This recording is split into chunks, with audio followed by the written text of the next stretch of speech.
Ya pemirsa, kode-kode lewat pantun terus dikeluarkan oleh Hasto Kristianto. Jadi pertanyaannya apakah nama bacawa pres ini sudah semakin mengerucut dan bagaimana peluangnya dalam menutupi kekurangan elektoral Ganjar.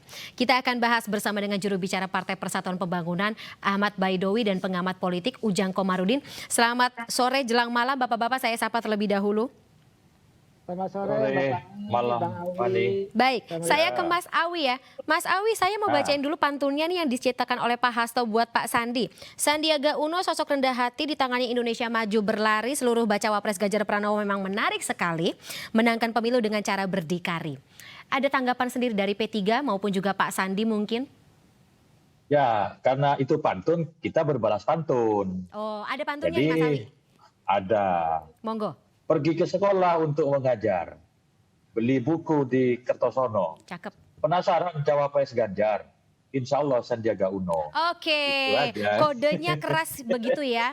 Berarti Pak Sandi, P3 semakin siap begitu. Apakah sudah merasa mendapat angin segar dari pantun yang dikirimkan Pak Hasto ini dan juga PDIP khususnya? Ya, konteks Pak Hasto itu untuk melontarkan jokes-jokes politik tapi berisi. Artinya begini, dalam situasi politik itu kan tidak mesti harus dibacakan dengan situasi yang tegang gitu kan. Harus dengan yang santai, rileks, tapi mengena, penuh isi. Penuh isinya apa?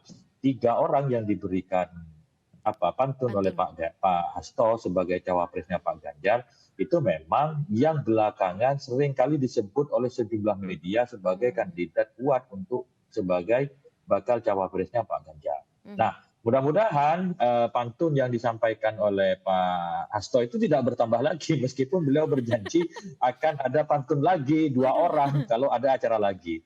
Tapi setidaknya begini, 3 nama itu memang itulah yang terpotret yang ramai dibicarakan oleh media sampai hari ini setidaknya.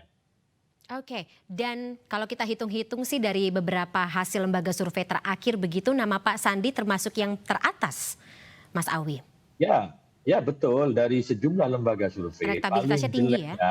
Paling jeleknya elektabilitas Pak Sandi itu nomor 2 di bacawa pres, tapi seringkali nomor 1. Kalau digabungkan, disandingkan Ganjar dengan simulasi pasangan, Ganjar Sandi itu mengungguli simulasi pasangan manapun. Ini artinya modal kuat, modal awal yang cukup kuat bagi Pak Sandi. Itulah kemudian kenapa P3 mengajukan Pak Sandi sebagai bakal cawapresnya Pak Ganjar, karena berdasarkan simulasi yang kita hitung. Tidak hanya sekedar satu lembaga survei, banyak lembaga survei yang memotret hasilnya seperti itu. Tentu tidak ansih hasil survei. Ada beberapa pertimbangan-pertimbangan yang kami sodorkan kepada PDIP sebagai bagian dari menawarkan keunggulan Pak Sandiaga Uno untuk menjadi cawapresnya Pak Ganjar Pranowo. Oke, baik Mas Awi. Saya ke Kang Ujang. 3 nama sudah dikasih kode begitu oleh Mas Hasto. Kang Emil, kemudian juga Pak Mahfud MD, serta Pak Sandiaga Uno. Kalau kita hitung-hitung elektabilitasnya, kira-kira kans yang paling besar untuk bisa menambah nilai elektoral Mas Ganjar Pranowo ini siapa, Kang? Ya, pertama tentu ukuran indikator parameter ya, pencarian sosok figur cawapres itu, katakanlah kalau muncul 3 nama ya, Sandi lebih unggul. Kemarin saya bahas di salah satu TV swasta gitu ya, bahwa ada simulasi-simulasi yang dimunculkan oleh lembaga survei. Saya lihat Pak Sandi ada di angka yang cukup tinggi dibandingkan dengan 4 kandidat yang lain gitu. Jadi pertama dari 10 nama gitu, lalu ke 5 nama. Nah, ke 5 nama itu Pak Sandi ada di satu lembaga survei di nomor 1, yang satu lagi di nomor 2. Artinya kalau kita melihat ukuran indikator ya, parameter dari elektabilitas, maka bisa saja Pak Sandi itu menjadi calon kuat. Tetapi memang kita tidak bisa memungkiri ada nama lain ya, 2 nama lain yang juga keren-keren ya, ada Pak Mahfud MD dan Kang Emil yang punya kans yang sama untuk bisa menjadi cawapresnya Pak Ganjar. Tetapi Kang Emil ini agak berat, agak sulit ya. Kenapa? Walaupun sudah diminta oleh Ibu Megawati, tetapi Golkarnya kan tidak mau.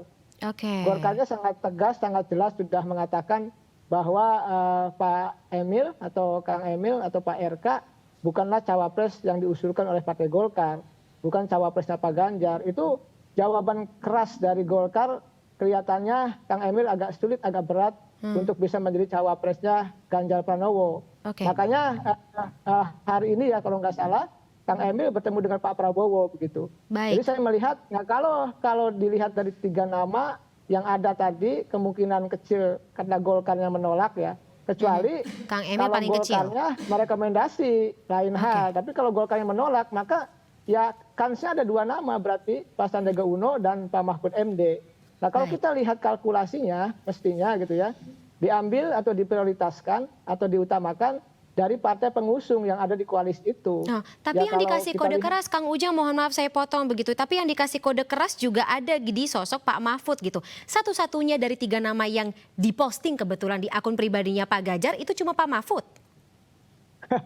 Ya mungkin Pak Mahfud yang lebih senior gitu ya, yang lebih berpengalaman. Ya tadi pantun dari Pak Hasto juga Satu alma mater baik pula. sekali, ya satu alma mater. Jadi mungkin ada kesan-kesan khusus ya secara pribadi mungkin antara Pak Ganjar dengan Pak Mahfud MD. Tetapi kalau kita bicara soal kekuatan katakanlah dari 3 nama yang kalau saya melihatnya mengerucut kepada 2 nama Pak Sandi dan Pak Mahfud, maka punya peluang yang sama saya melihatnya, masih 50-50 lah. Punya peluang yang sama untuk bisa menjadi cawapresnya Pak Ganjar Pranowo. Karena dulu kan 10 nama, lalu mengerucut ke 5 nama dulu, 5 nama. Saat ini sudah mengerucut ke 3 nama begitu. Oke, baik. Saya ke Mas Awi, saya mau konfirmasi Mas Awi. Kabarnya hanya nama Pak Sandi yang muncul saat para ketum dalam koalisi berkelanjutan ini kumpul, betul? Betul, ketika rapat di PDIP Perjuangan itu Pak Mardiono menyampaikan.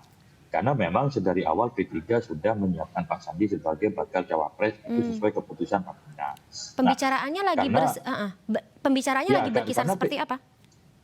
Ya, pembicaraan waktu itu kita sampaikan saja oleh Ketum P3 hasil Rapimnasnya secara formal di depan ketum-ketum partai. Meskipun kepada PDI Perjuangan sendiri sudah kita sampaikan sejak awal, sejak hasil Rapimnas. Namun sekali lagi P3 menghormati proses politik selama ini termasuk juga dalam penentuan calon wakil presiden yang nanti akan dibicarakan. Tentunya siapapun nanti yang ditetapkan calon wapresnya itu akan dikomunikasikan kepada partai-partai pengusung. Tidak mungkin tiba-tiba diputuskan sepihak.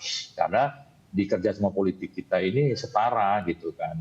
Berdiri sama tinggi, duduk sama rendah. Betul. Itu menjadi komitmen. Jadi dibicarakan semua, bahkan menentukan ketua tim pemenangan nasional aja itu musyawarah. Tidak langsung ditunjuk begitu, tapi dilihat satu sama lain, dikaji, kemudian ditetapkanlah Pak Arsyad Rashid sebagai ketua TPN-nya Pak Ganjar.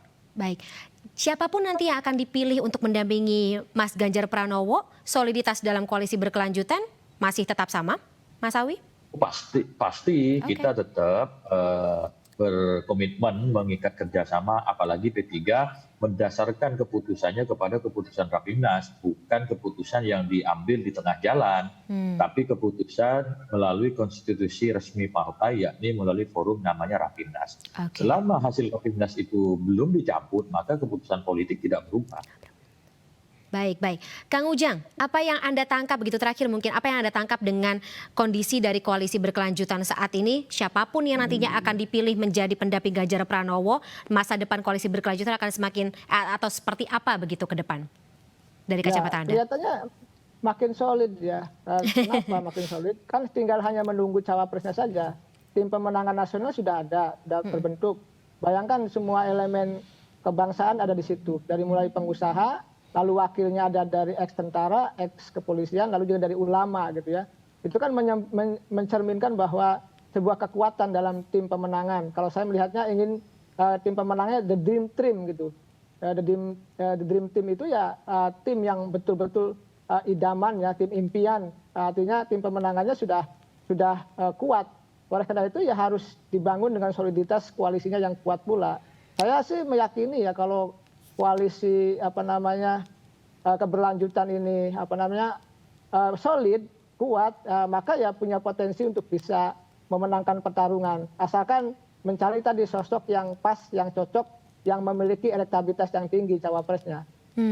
Oke, baik. Mas Awi, saya penasaran lagi begitu terkait dengan tadi. Kalau misalnya dibilang soliditas di koalisi berkelanjutan bisa dibilang lebih baik begitu dibanding koalisi seberang begitu. Tapi misalnya ketika nanti akan ada kemungkinan penambahan partai baru, bagaimana kondisi atau dinamika yang terjadi dalam koalisi itu sendiri?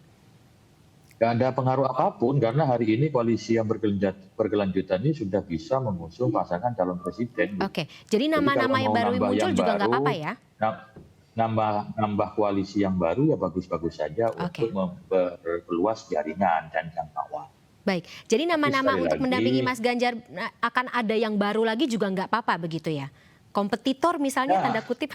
Ya itu hal yang biasa dilakukan dalam politik. Tapi hari ini yang mencuat kan baru 3 nama itu.